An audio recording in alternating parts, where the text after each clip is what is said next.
नमस्कार बच्चों, मैं चंद्रमोहन वर्मा आपका जीव विज्ञान विषय अध्यापक। और आज हम बात करेंगे कक्षा 11 के अध्याय 5 जिसका नाम है पुष्पीय पादपों की आकारिकी। ठीक है। और इस भाग में बच्चों हम पुष्पीय पादपों के दो भागों की बात करने वाले हैं, एक मूल की और दूसरा तने की। ठीक है।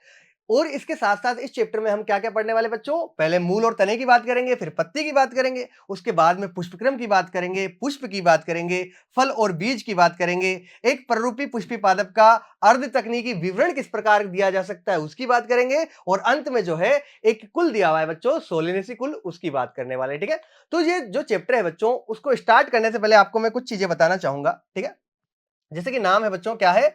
पुष्पीय पादपों की आकारिकी। ठीक है। नाम क्या है बच्चों इसका? पुष्पीय पादपों की आकारिकी। ठीक है। तो पहले तो पता होना चाहिए बच्चों आपको पुष्पीय पादप क्या होते हैं। ठीक है। तो पुष्पीय पादप जो है सामान्यतः किसको बोला जाता है? एंजियोस्पर्म पादपों को बोला जाता है। ठीक है। या आवर्त बीजी पादपों को बोला जाता है। ठीक है। जो आवर्त बीजी पादप होते हैं बच्चों, उन्हीं को क्या बोला जाता है? एंजियोस्पर्म पादप जो है, उन्हीं को क्या बोला जाता है बच्चों? पुष्पीय पादप कहा जाता है। ठीक है। एंजियोस्पर्म बोलते हैं इसको, क्या बोलते हैं इंग्लिश के अंदर? एंजियोस्पर्म कहा जाता है। ठीक है। एंजियोस्पर्म। तो ये हो गया अपने आवर्त बीजी पादप। ठीक है। और इस भाग में अब जो किसकी बात करेंगे, हम आकारिकी की बात करेंगे। किसकी बात करेंगे बच्चों? आकारिकी की। ठीक है। तो अगला शब्द अपने पास आया आकारिकी। आकारिकी या इंग्लिश में इसको कहते हैं मॉर्फोलॉजी। क्या कहते हैं बच्चों? मॉर्फोलॉजी। ठीक है। तो आकारिकी क्या होती है बच्चों? आकारिकी मतलब है कि कोई भी पौधा बाहर से दिखने पर क्या क्या चीजें उसके अंदर दिखाई देती है, वो उसकी क्या कहलाएगी बच्चों? आकारिकी या मॉर्फोलॉजी कहलाएगी। तो आप बताइए कि जब पौधों को बाहर से देखा जाएगा तो आपको क्या क्या चीजें दिखाई देंगी। ठीक है। अगर हम उसको उखाड़ के देखेंगे, उसकी जड़ें होंगी। ठीक है। तना होगा, पत्तियां होगी, फूल होगा, फल होगा, यही तो चीजें हमको बाहर से दिखाई देती है। ठीक है। तो यही क्या कहलाती है बच्चों? पादप के आकारिकीय भाग कहलाते हैं। ठीक है। इसके अलावा जो है और शब्द भी आते हैं, जिसे कभी पढ़ोगे आप शारीरिकी। वो क्या होती है कि पादप के आंतरिक भागों की वहां पे बात हो रही होती है। एक होता है कारिकी। कारिकी मतलब उसके अंदर जो है किस तरीके से कार्य होते हैं, उसके अंदर श्वसन किस प्रकार से होता है, उत्सर्जन किस प्रकार से होता है, उन सब बातों की हम कारिकी के अंदर बात करते हैं। ठीक है। तो यहां पे बात करेंगे बच्चों किसकी? आकारिकी की, अर्थात बाह्य संरचना की। और बाह्य संरचना में क्या क्या दिखता है बच्चों? मूल दिखता है। ठीक है। तना। ठीक है। पत्ती, फूल और फल, इन सब चीजों की हम बात करने वाले हैं इस चैप्टर के अंदर। ठीक है। पुष्पीय पादपों की आकारिकी के अंदर। ठीक है। आगे बात करूं, अगर किसी पादप का आप चित्र बनाओगे, ठीक है, जैसे मान लो एक प्रारूपिक पादप है। ठीक है। ये इसकी पत्तियां हो गई बच्चों। ये क्या होगी? इसकी पत्तियां हो गई। आगे जाकर के ये है, इस पे आगे क्या आ रहा है बच्चों? पुष्प भी आ रहा है। ये क्या है? पुष्प है। ठीक है। ये इसकी क्या है बच्चों? पत्तियां हैं। ठीक है। ये क्या है? पत्तियां हैं। ये क्या हो गया? इसका तना हो गया। ठीक है। ये क्या हो गया बच्चों? इसका तना हो गया। और नीचे क्या होती है बच्चों? मूल होती है, जो कि क्या होता है? इसका भूमिगत भाग होता है। ठीक है। भूमि के नीचे वाला भाग। ठीक है। तो अगर हम किसी भी पादप की बात करेंगे बच्चों, तो दो भाग होते हैं वहां पे। जो जमीन के नीचे वाला भाग होता है उसको बोलते हैं मूल तंत्र। क्या बोलते हैं बच्चों? उसको मूल तंत्र उसको कहा जाता है। ठीक है। जमीन के नीचे वाला भाग जो होता है बच्चों, उसको कहते हैं हम मूल तंत्र। ठीक है। और जो जमीन के ऊपर वाला भाग होता है बच्चों, उसको कहते हैं प्ररोह तंत्र। क्या बोलते हैं बच्चों? प्ररोह तंत्र कहा जाता है। ठीक है। ये कहां से उत्पन्न होते हैं बच्चों? ठीक है। आप कभी भी कोई बीज उगाते हो बच्चों, क्या उगाते हो? कोई बीज उगाते हो, तो बीज के अंदर क्या होता है बच्चों? भ्रूण होता है। क्या होता है बच्चों? भ्रूण होता है। और उस भ्रूण में दो भाग होते हैं, एक होता है मूलांकुर और दूसरा होता है प्रांकुर। कौन कौन से भाग होते हैं? एक होता है बच्चों मूलांकुर और दूसरा भाग होता है बच्चों क्या? प्रांकुर। ठीक है। तो इस मूलांकुर भाग से तो क्या बनेगी आगे? मूल बनेगी। मूलांकुर मतलब मूल अंकुरित जहां से होती है। ठीक है। तो उससे तो क्या बनेगी बच्चों? मूल बनेगी। और दूसरा भाग जो होता है प्रांकुर, उससे क्या बनता है बच्चों? प्ररोह तंत्र बनता है। तो इस प्रकार जो है किसी भी पादप के दो भाग होते हैं।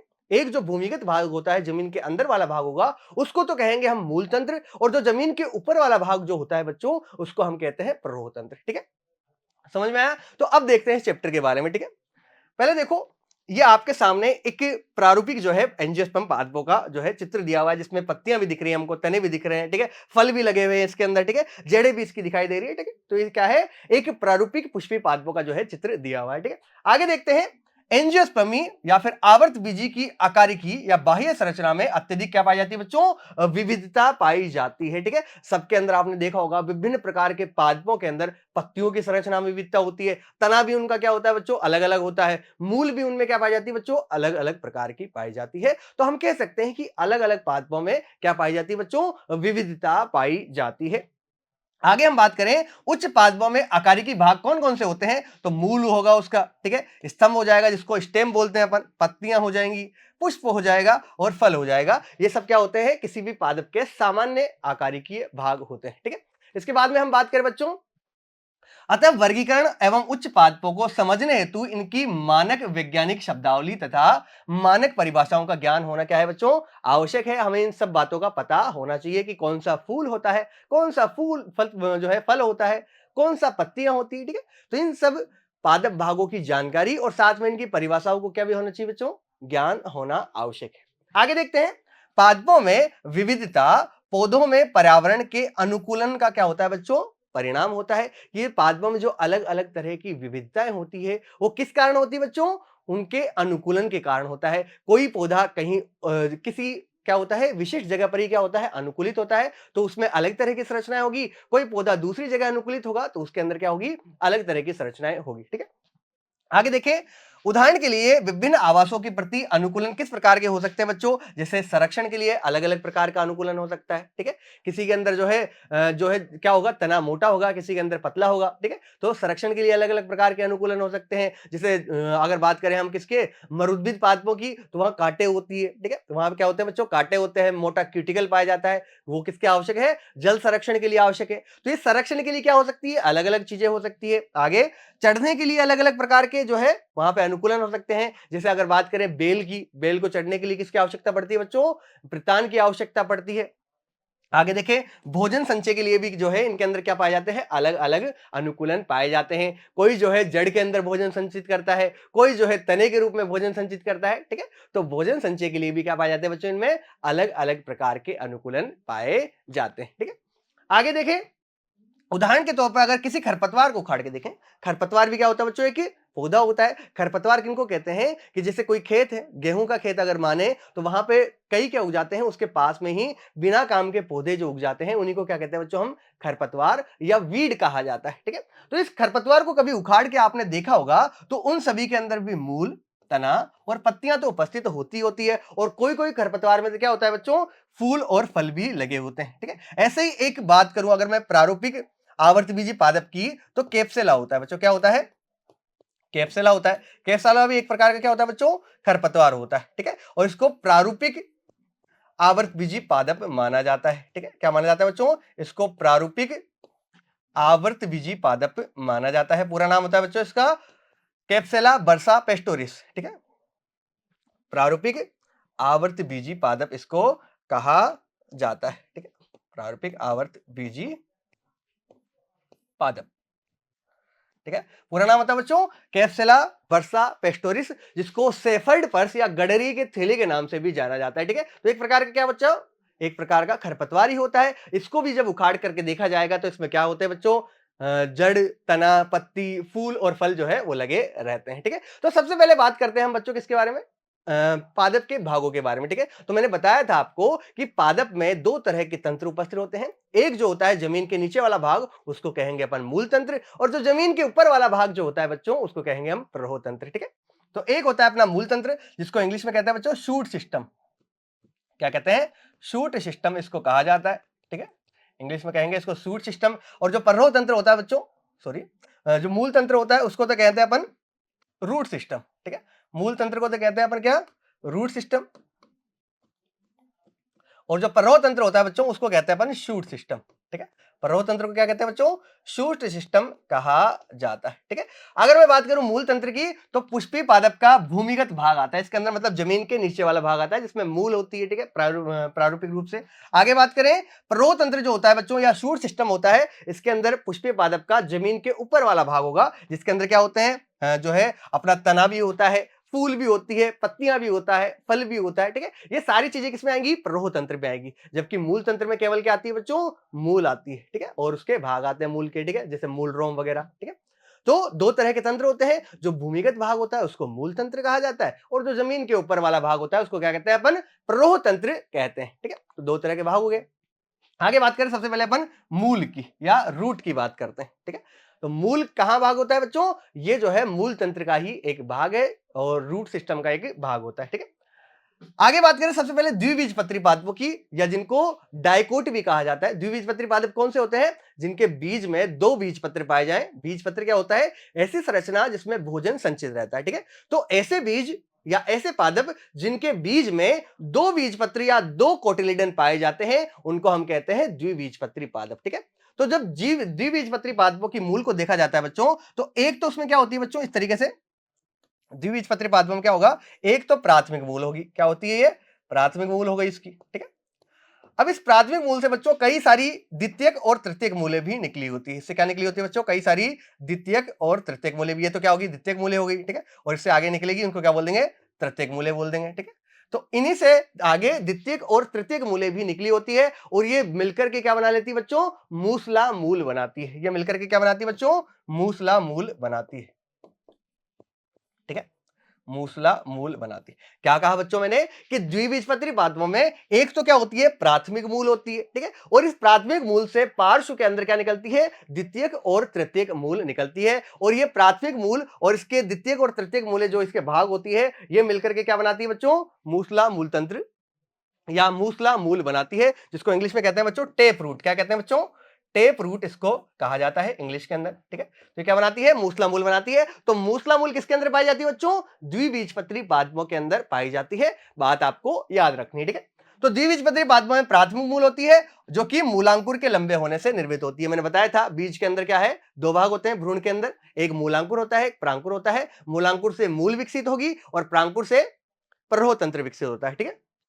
तो मूलांकुर के लंबे होने से प्राथमिक मूल बनती है, और द्वितीयक और तृतीयक मूल जो है इससे प्राथमिक मूल से उत्पन्न होती है, ठीक है। जो कि क्या होती है बच्चों? पार्श्व के अंदर उपस्थित होती है या पार्श्व मूल होती है। और ये दोनों मूलें बनकर के क्या बनाती है बच्चों? नोट करने वाली बात क्या है? कि प्राथमिक मूल और इसकी शाखाएं मिलकर मूसला मूल तंत्र बनाती है। क्या बनाती है बच्चों? मूसला मूल तंत्र या टेप रूट सिस्टम बनाती है। इंग्लिश में क्या बोलते हैं? टेप रूट सिस्टम बनाती है, ठीक है। उदाहरण के लिए अपना सरसों का पौधा, जो कि कैसा होता है? द्विबीजपत्री होता है। तो आपको याद रखना है द्विबीजपत्री पादपों के अंदर कौन सी मूल पाई जाती है बच्चों? मूसला मूल पाई जाती है, ठीक है। उदाहरण के लिए सरसों का पौधा हो गया, जिसके अंदर देखें तो ये क्या है बच्चों? इसकी प्राथमिक मूल है, और इससे क्या निकल रही है बच्चों? द्वितीयक और तृतीयक मूल निकल रही है, ठीक है। तो ये कौन सा मूल तंत्र है बच्चों? मूसला मूल तंत्र हो गया अपना, ठीक है। तो मूसला मूल अगर नाम आ जाए तो किसमें पाई जाती है? द्विबीजपत्री या डाइकोट पादपों के अंदर पाई जाती है। उदाहरण के लिए हो गया अपना सरसों का पौधा, ठीक है। आगे बात करें दूसरा एक बीजपत्री मूल की, ठीक है। ये तो हो गई द्विबीजपत्री मूल। अब बात करते हैं एक बीजपत्री मूल की।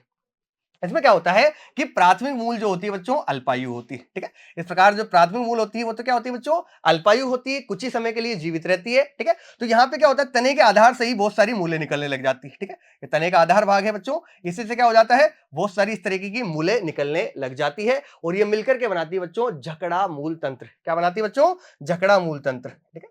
तो ये बनाती है जकड़ा मूल तंत्र, ठीक है। और ये अगर देखोगे आप इसकी संरचना को, तो इस तरीके से क्या लग रही है? तंतु के समान संरचना लगेगी। इसलिए इसको इंग्लिश में कहते हैं बच्चों फाइब्रस रूट। क्या कहते हैं बच्चों? इसको इंग्लिश में फाइब्रस रूट कहा जाता है, ठीक है। इंग्लिश में क्या कहते हैं बच्चों? इसको फाइब्रस रूट कहते हैं। तो एक बीजपत्री मूल में क्या होता है? यहाँ पे प्राथमिक मूल अल्पायु होती है, और इसमें तने के आधार से ही बाकी जो है मूलें निकलने लगती है। इस प्रकार जो है तंतु रूपी संरचना बनाती है, इसलिए इसको बोलते हैं जकड़ा मूल। देखिए, प्राथमिक मूल अल्पायु होती है, इसके स्थान पर अनेक मूल निकलने लग जाती है। मूल जो है तने के आधार भाग से निकलती है, इसलिए इसे क्या कहते हैं? जकड़ा मूल कहते हैं। क्या कहते हैं बच्चों? जकड़ा मूल या जकड़ा मूल तंत्र कहा जाता है। उदाहरण के लिए हो गया अपना गेहूं का पौधा, जो कि एक बीजपत्री पादप का उदाहरण है, ठीक है। अगर चित्र यहां देखना चाहे अपन, ठीक है, तो ये जो है तंतुक मूल है या फिर जकड़ा मूल है। इसके अंदर क्या हो रहा है? प्राथमिक मूल तो अल्पायु है, उससे ही जो है सारी की सारी मूलें जो है निकल रही है। तो आपसे पूछा जाएगा कि जकड़ा मूल किसमें पाई जाती है? तो एक बीजपत्री पादपों के अंदर पाई जाती है, और द्विबीजपत्री के अंदर मूसला मूल पाई जाती है, ठीक है। तो दोनों जो है मूलें याद रखनी है। मूसला मूल तो द्विबीजपत्री में हो गई, और जकड़ा मूल हो गई एक बीजपत्री के अंदर। आगे बात करें, नोट करने वाली बात क्या है बच्चों यहाँ पे? कि यदि मूल मूलांकुर की बजाय, ठीक है, वैसे तो मैंने बताया कि मूल कहां से निकलती है? मूलांकुर भाग से होती है, जो कि भ्रूण का ही एक भाग होता है, ठीक है। लेकिन अगर क्या हो कि मूलांकुर के अलावा पौधों के अन्य भाग से निकले मूल अगर, ठीक है, तो उसको क्या कहेंगे बच्चों? अपस्थानिक मूल कहते हैं। जैसे मान लो मूलांकुर से निकलती है वैसे तो, लेकिन मान लो कि कभी शाखाओं या फिर तने से निकलने लग जाए, जैसे कि बरगद में होता है। बरगद में आपने देखा होगा बच्चों कि जो है तने से ही जड़ें निकल करके जमीन में जाने लग जाती है, ठीक है। तो वहां पे तने से निकल रही है, मूलांकुर से नहीं निकल रही, ठीक है। तो ऐसी मूलों को क्या कहेंगे बच्चों हम? अपस्थानिक मूल या एडवेंटेशियस रूट जो है इनको कहा जाता है, ठीक है। तो ऐसी मूलों को क्या कहते हैं बच्चों? अपस्थानिक मूल, जिसमें मूलांकुर से नहीं निकलती जड़ें, ठीक है। मूलांकुर के अलावा पादप के अन्य भाग से निकलती है, ठीक है। उदाहरण के लिए बरगद हो गया और घास हो गया। घास में भी आपने देखा होगा, ठीक है, कि कई घासें इस प्रकार होती है, ठीक है, जिनसे अलग अलग गांठ जो होती है, यहाँ पे जो गांठों से क्या होता है, जड़ें निकल करके जमीन में जा रही होती है, ठीक है। यहाँ पे इस चित्र में भी देखोगे तो यहाँ पे देखो ये तने वाला भाग है, इससे क्या हो रही है, जड़ें जो है निकल करके जमीन में जा रही है, ठीक है। तो मूलांकुर के अलावा किसी भी भाग से जड़ें निकले तो उसको कहेंगे अपस्थानिक मूल। उदाहरण के लिए याद रखना है बरगद और घास, ठीक है। हो गया, आगे देखते हैं मूल तंत्र के प्रमुख कार्य, ठीक है। मूल तंत्र जो है या मूल जो है, इसका कार्य क्या होता है पेड़ के अंदर, ठीक है। तो सबसे पहला काम क्या होगा बच्चों कि मृदा के अंदर जो भी खनिज तत्व वगैरह पाए जाएंगे उनका अवशोषण जो है वो मूल द्वारा ही होता है, ठीक है। मूल के अंदर क्या होते हैं, छोटे छोटे मूल रोम पाए जाते हैं। वो मूल रोम क्या करते हैं बच्चों, मिट्टी के बीच में जाकर के जल के कणों को और खनिज पदार्थों को क्या करने लगते हैं, अवशोषित करते हैं, और उसको अवशोषित करके पादप के दूसरे भागों तक पहुंचाते हैं, ठीक है। तो मिट्टी से पानी तथा खनिज लवणों का अवशोषण करना इसका मुख्य कार्य हो गया, ठीक है। दूसरा, पौधों को मिट्टी में जकड़ कर रखना। पौधा जो होता है जड़ की वजह से ही तो मिट्टी के अंदर रहता है। अगर मान लो जड़ें ना हो तो वो तो तेज हवा के झोंके से ही उड़ जाए, ठीक है। तो ये जो है जड़ें जो होती है बच्चों, पौधों को, किसी भी पौधों को मिट्टी में जकड़ कर रखती है ताकि वो जो है उसी स्थान पर बना रहे पौधा, ठीक है। नेक्स्ट, खाद्य पदार्थों का संचय करती है, ठीक है। कई जड़ें क्या होती है बच्चों, खाद्य पदार्थों का संचय भी करती है, जैसे कि मूली और गाजर देखी होगी आपने, ठीक है।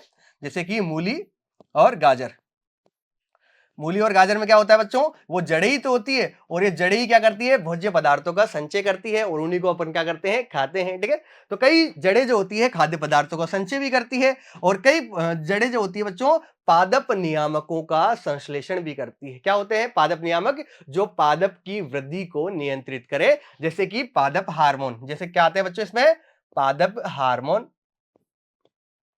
और बताइए एक आध पादप हार्मोन का नाम बताइए, जैसे कि ऑक्सिन हो गया, ठीक है, ऑक्सिन हो गया, जिब्रेलिन हो गया, ठीक है, साइटोकाइनिन हो गया, ठीक है, एब्सिसिक अम्ल हो गया। तो ये सब जो वृद्धि नियामक होते हैं या पादप नियामक जो होते हैं बच्चों, इनका संश्लेषण भी कहां होता है, जड़ों में होता है, ठीक है। तो क्या क्या काम हो गया इसका, पहला तो जल और खनिज पदार्थों का अवशोषण करना, पौधों को मिट्टी के अंदर जकड़ करके रखना, ठीक है। आगे क्या हो जाएगा, पादप नियामकों का संश्लेषण करना, और कई बार खाद्य पदार्थों का संचय भी जड़ों के द्वारा होता है, ठीक है। तो ये हो गया बच्चों मूल के कार्य।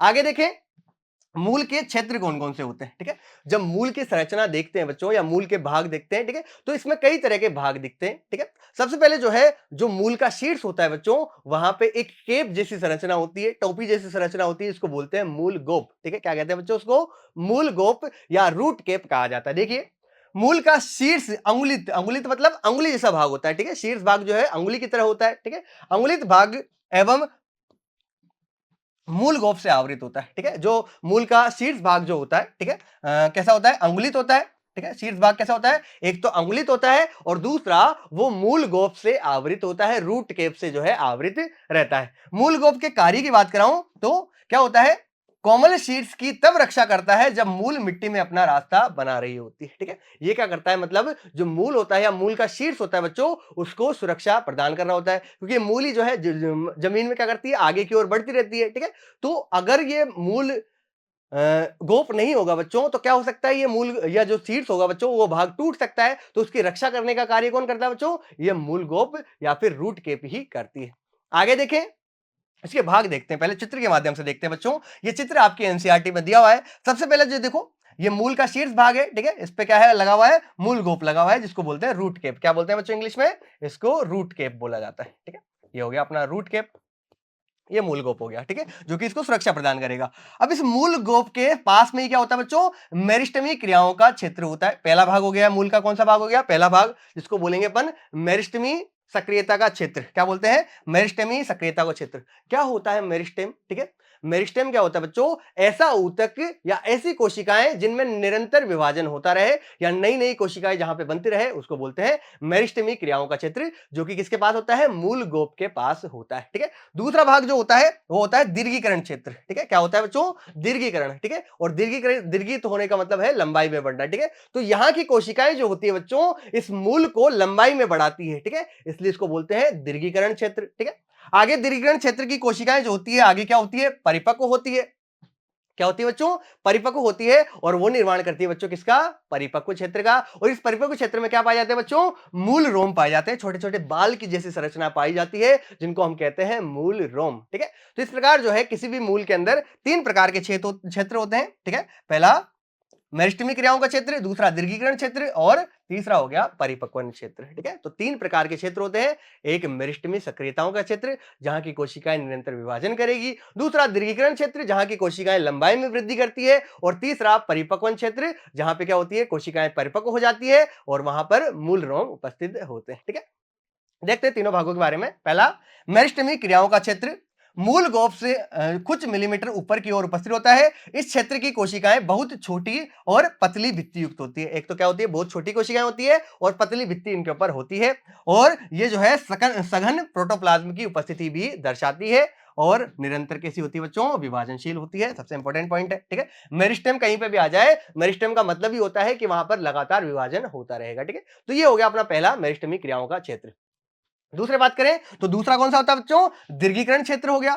यहां की कोशिकाएं शीघ्रता से लंबाई में वृद्धि करती है, और मूल की लंबाई में इस प्रकार क्या होती है, वृद्धि होती है, और वृद्धि होने के कारण ही इसको क्या कहते हैं बच्चों, दीर्घीकरण क्षेत्र कहा जाता है, ठीक है। तो दूसरा हो गया दीर्घीकरण क्षेत्र। तीसरा बात करें अपन, तीसरा होता है बच्चों यहाँ पे परिपक्व क्षेत्र या मैच्योरेशन जोन। क्या होता है बच्चों, देखो यहाँ पे दीर्घीकरण क्षेत्र की कोशिकाओं में विविधता एवं परिपक्वता आती है, ठीक है। ये दीर्घीकरण क्षेत्र की जो कोशिकाएं होती है इससे जस्ट पास में ही क्या होता है, ये परिपक्वन क्षेत्र होता है। तो ये दीर्घीकरण वाली कोशिकाएं होती है बच्चों, उन्हीं में क्या आती है, एक तो विविधताएं आती है, अलग अलग प्रकार की कोशिकाओं में बढ़ जाती है वो, और आगे क्या होता है बच्चों, उनमें परिपक्वन होता है, और ये परिपक्व होकर के किसका निर्माण करती है बच्चों, परिपक्वन क्षेत्र का निर्माण करती है, ठीक है।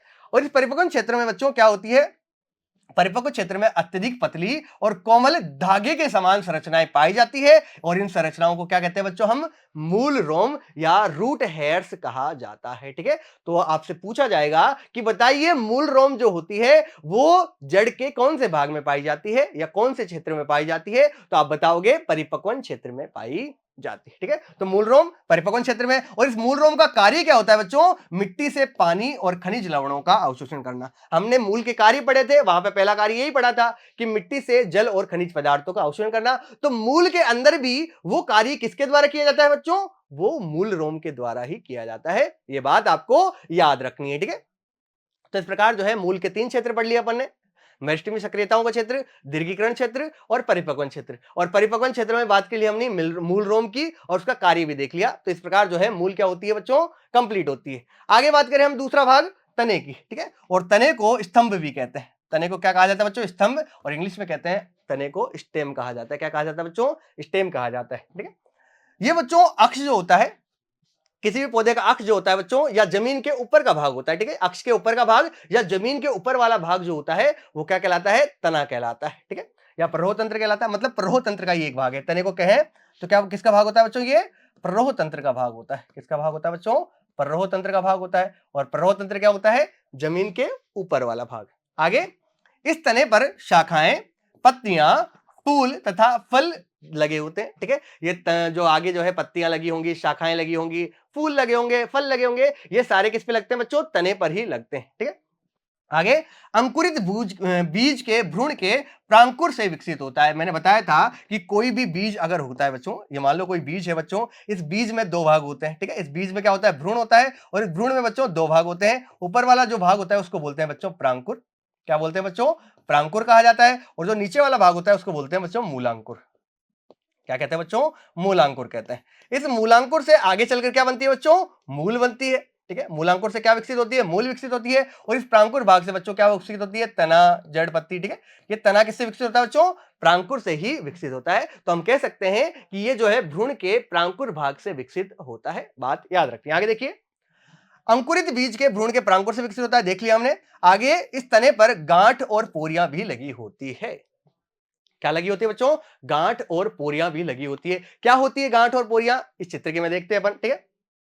देखो ये अपना क्या है बच्चों? तना है, ठीक है। ये क्या है बच्चों? अपना पूरा का पूरा तना दे रखा है, ठीक है। ये पत्तियां लगी हुई है, फल लगे हुए हैं, ठीक है। ये फूल भी लगे हुए हैं इसके ऊपर। तो देखिए जिस भाग से, तने के जिस भाग से, देख मान लो ये तना है, तो तने के जिस भाग से बच्चों पत्तियां निकली होगी, ठीक है, ये भाग जो है यहाँ पे, तो इसको तो बोलते हैं गांठ। क्या बोलते हैं बच्चों? गांठ बोलते हैं, ठीक है। तो आगे जाकर के मान लो दूसरी पत्ती निकली है, तो इन दो गांठों के बीच की दूरी जो होगी उसको बोलेंगे अपन पोरियां। क्या बोलेंगे बच्चों? पोरियां। तो क्या बोला मैंने कि तने का वह भाग जहां से पत्तियां निकली होती है या कोई टहनी निकली होती है, उस भाग को अपन कहते हैं क्या? गांठ। क्या कहते हैं बच्चों? उसको गांठ कहा जाता है, ठीक है। और दो गांठ के बीच की दूरी जो होगी उसको कहेंगे अपन पोरियां या इंटरनोड। गांठ को तो कहते हैं अपन नोड, और दो दो गांठ के बीच की दूरी जिसको पोरियां कह रहे हैं अपन, उसको इंग्लिश में कहते हैं बच्चों इंटरनोड। समझ में आया? ठीक है। तो जहां से पत्तियां निकली होती है उस भाग को गांठ, और दो गांठ के बीच का क्षेत्र पोरियां होती है, ठीक है। तो ये गांठ होगी बच्चों, देखिए गांठ, और ये दो गांठ के बीच का क्षेत्र क्या हो गया? एक गांठ। और ये दूसरी गांठ, दो गांठ के बीच का क्षेत्र क्या हो गया बच्चों? पोरियां, या इसको क्या कहते हैं इंग्लिश में? इंटरनोड कहते हैं। क्या कहते हैं बच्चों? इंटरनोड इसको कहा जाता है। और गांठ को क्या कहते हैं बच्चों? गांठ को कहते हैं इंग्लिश में नोड। गांठ को इंग्लिश में कहते हैं बच्चों नोड, ठीक है। तो इस प्रकार नोड और इंटरनोड समझ में आया। आगे देखते हैं, पहले गांठ के बाद में देखते हैं जिसको बोलते हैं अपन नोड, जिसको क्या कहा जाता है बच्चों इंग्लिश में? नोड कहा जाता है, ठीक है। तो तने का वह क्षेत्र जहां पत्तियां निकली होती है उसको कहते हैं अपन गांठ या फिर नोड, पहली चीज, ठीक है। दो गांठों के बीच का क्षेत्र क्या कहलाता है बच्चों? पोरियां कहलाता है। दो गांठों के बीच का क्षेत्र क्या हो गया? पोरियां हो गया। आगे तने पर कलियां भी लगी होती है, ठीक है। आपने देखा होगा कि तने पर क्या होता है, कई बार छोटी छोटी पत्तियां से निकली होती है, उनको अपन बोलते हैं कलियां। क्या बोलते हैं बच्चों? कलियां बोलते हैं। तो तने पर बच्चों कलियां भी लगी होती है, और ये कलियां दो प्रकार की होती है, ठीक है। या तो अंतस्थ, अंतस्थ मतलब जो शीर्ष पर लगी होगी, लास्ट सिरे पर लगी होगी, उसको तो बोलेंगे अंतस्थ या टर्मिनल बड, ठीक है। उसको तो क्या बोलेंगे? टर्मिनल बड या फिर अंतस्थ कली। और कई क्या होती है बच्चों? कक्ष में भी लगी होती है, मतलब अक्ष में लगी होती है, किसी भी टहनी जो होती है उसके अक्ष में लगी होगी, उनको कहेंगे अपन कक्षीय कली। चित्र के माध्यम से समझते हैं दोनों कलियों को।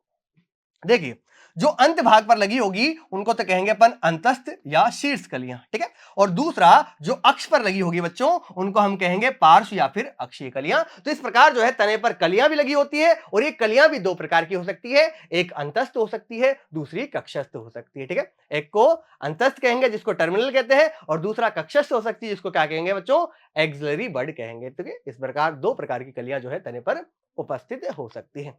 आगे देखें तने की स्थिति कैसे होती है बच्चों, तना किस प्रकार का होता है। अगर बात करूं मैं प्रारंभिक अवस्था में, जिसको बोलते हैं पादप की शेषवावस्था, क्या बोलते हैं बच्चों? शेषवावस्था की बात करूं, यंग स्टेज की बात करूं बच्चों, प्रारंभ की बात करूं, तो वहां पे तना कैसा होता है बच्चों? हरे रंग का होता है, ठीक है। प्रारंभ में तना कैसा होता है बच्चों? हरे रंग का होता है, प्रकाश संश्लेषण का भी कार्य कर लेता है थोड़ा बहुत, ठीक है।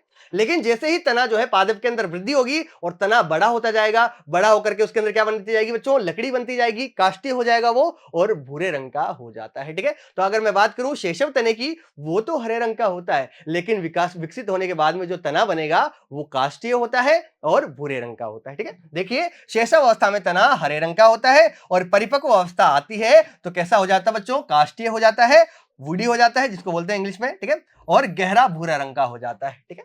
तो शेषवावस्था में हरे रंग का, और विकसित होने के बाद में काष्ठीय और गहरे भूरे रंग का हो जाता है। आगे देखते हैं तने के बारे में। तने के कार्य क्या क्या होते हैं, ठीक है। पहला काम होता है शाखाओं को फैलाना, ठीक है।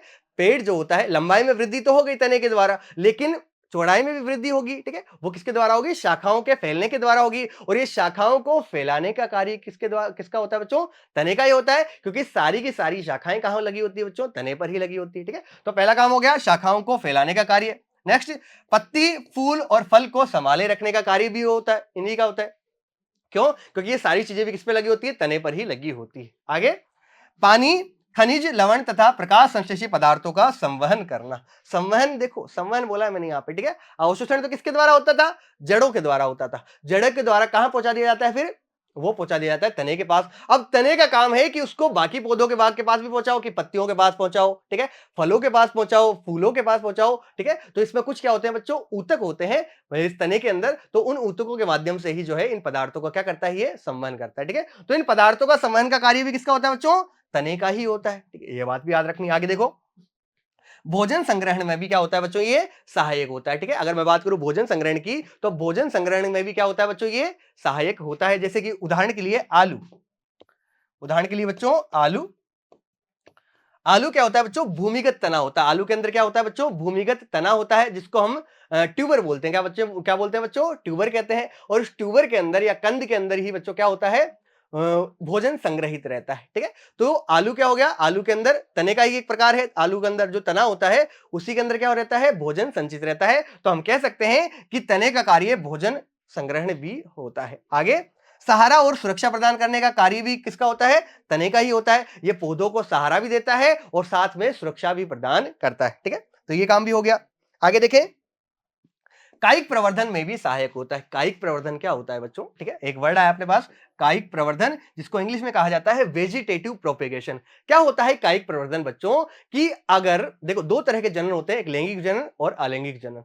लैंगिक जनन तो पादप में किसके द्वारा होगा, पुष्प के द्वारा होगा। लेकिन पुष्प के अलावा किसी भी भाग से अगर पादप के अंदर जनन होता है बच्चों, उसको कहेंगे अपन कायिक प्रवर्धन। ठीक है, क्योंकि पुष्प तो क्या होता है, लैंगिक भाग होता है, उसके अलावा सारे भाग कैसे होंगे, कायिक भाग होंगे। जैसे कि जड़ हो गया, तना हो गया, पत्ती हो गया, अगर इनके द्वारा नए पादप का निर्माण होता है उसको कहेंगे अपन कायिक प्रवर्धन। ठीक है, तो तने के द्वारा होगा वो भी क्या कहलाएगा, कायिक प्रवर्धन कहलाएगा। ठीक है, तो कुछ पादप क्या होते हैं, उसके तनों को अगर तोड़ करके मिट्टी में उगा दिया जाए, ठीक है, तो उसको कह देते हैं अपन कायिक प्रवर्धन, क्योंकि उससे पूरा जो है नया पादप फिर बन जाता है। ठीक है, तो ये कायिक प्रवर्धन में भी क्या होता है बच्चों, सहायक होता है। ठीक है, आगे देखते हैं कि इस चैप्टर के अंदर जो है अपन ने किस किस की बात की, मूल और तने की बात की। ठीक है, तो ये मूल और तने जो होते हैं बच्चों, इनमें हमने देखा कि मूल तो क्या होता है बच्चों, भूमिगत भाग होता है और मूल तंत्र का भाग होता है। ठीक है, जबकि तना क्या होता है, प्ररोह तंत्र का भाग होता है।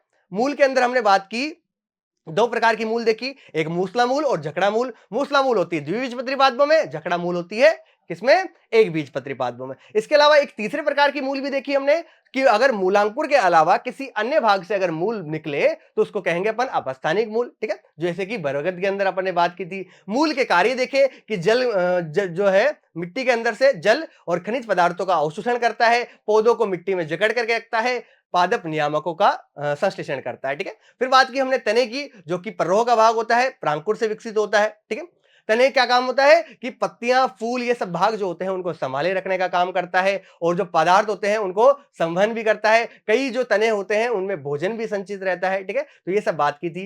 इसके अलावा जो है शाखाएं वगैरह भी किस पे लगी होती है, तने पर ही लगी होती है। जहां से पत्तियां निकलती है उसको गांठ कहते हैं, दो गांठ के बीच का भाग अपन ने बोला था पोरियां कहलाती है। ठीक है, उसके साथ साथ तने पर कलियां भी लगी होती है। तो हमने बात की किसकी, तने और मूल की। ठीक है, तो अब देखते हैं कि आपको कितना समझ में आया कुछ क्वेश्चनों के माध्यम से। पहला क्वेश्चन है बच्चों, देखिए, मूल तंत्र का प्रमुख कार्य क्या होता है। ठीक है, बताइए।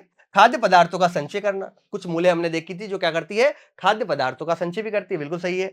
पौधों को मिट्टी में स्थिर रखना, जो पौधा होता है उसको मिट्टी में स्थिर रखने का कार्य भी क्या होता है, मूल का ही होता है, ये भी सही है। नेक्स्ट, मिट्टी से पानी और खनिज लवणों का अवशोषण करना, बिल्कुल सही बात है। ठीक है, कि मिट्टी के अंदर से खनिज लवणों का या पानी का अवशोषण कौन करेगा, वो भी मूल ही करती है। तो आंसर हो गया अपना उपरोक्त सभी। ठीक है, पहला क्वेश्चन हो गया। दूसरा क्वेश्चन देखते हैं, एक बीजपत्री पौधों में मूल पाई जाती है।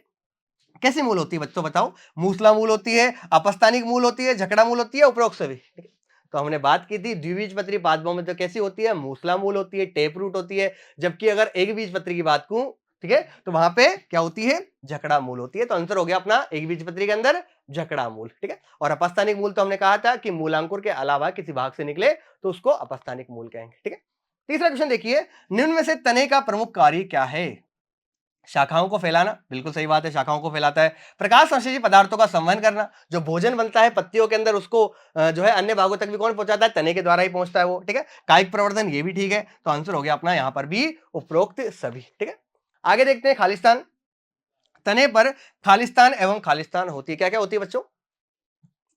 एक तो बताया था कि वह स्थान जहां से पत्तियां निकलती है उसको तो बोलते हैं गांठे, और दो गांठों के बीच का स्थान क्या कहलाता है, पोरिया। ठीक है, तो तने पर क्या होती है, एक तो गांठे होती है और दूसरा पोरियां होती है। ठीक है, तो गांठे और पोरियां किस पर उपस्थित होती है बच्चों, तने पर उपस्थित होती है। ठीक है, नेक्स्ट देखते हैं खालिस्तान अपना।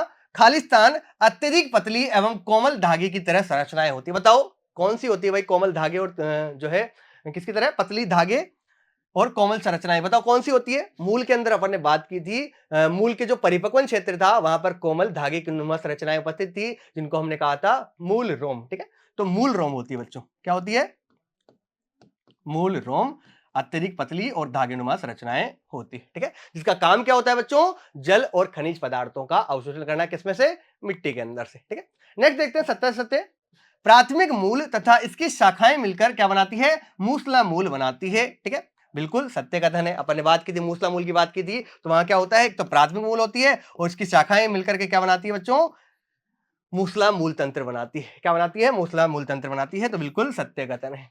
आगे देखते हैं, तना शेषव अवस्था में भूरा जबकि बाद में हरा हो जाता है। क्या बिल्कुल सही कथन है क्या बच्चों। ठीक है, क्या कह रहा है ये कि तना शेषव अवस्था में अर्थात प्रारंभिक अवस्था में तो भूरा होता है और बाद में हरा हो जाता है। नहीं बच्चों, ऐसा नहीं होता, उल्टा लिखा है यहाँ पे। ठीक है, तना जो है शेषव अवस्था में तो हरा होता है लेकिन बाद में भूरा और काष्ठीय हो जाता है। तो कैसा कथन है बच्चों, ये असत्य कथन है। ठीक है, तो ये हुए बच्चों सारे क्वेश्चन पूरे। तो आशा है बच्चों ये सारे जो है आज जो पढ़ाया अपन ने मूल और तना, वो सब आपको समझ में आ गया होगा। तो आज के लिए बच्चों इतना ही, धन्यवाद।